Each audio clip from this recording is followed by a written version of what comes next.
The old ox, weary from a lifetime of plowing fields, drank the entire pond dry with one gulp. Satisfied, he lay on a haystack and pondered his future. It was time to retire. Determined, he left his master's yard quietly in the pouring rain. As he left the pasture, the ox met a sheep.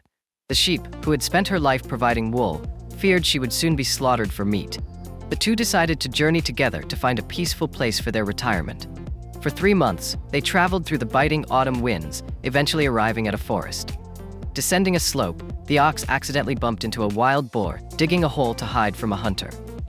Hearing his plight, the ox invited the boar to join them. They reasoned that traveling together would provide mutual support. Their group grew stronger. When winter came, they found a shivering rooster under a tree. The rooster shared his story.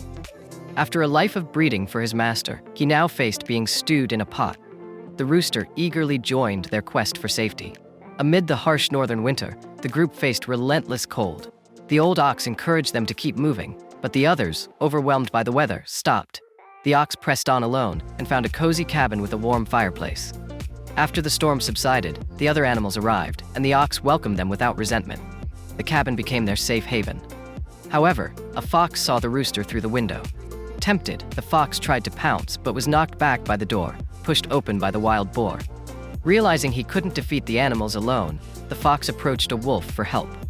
Together they incited a bear with promises of chicken meat. That night, the bear barged into the cabin. But the animals were ready. The ox covered the bear's head with a pot, and the boar, sheep, and rooster kicked and struck him.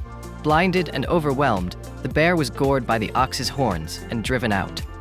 Defeated and humiliated, the bear fled, leaving the fox and wolf too terrified to return.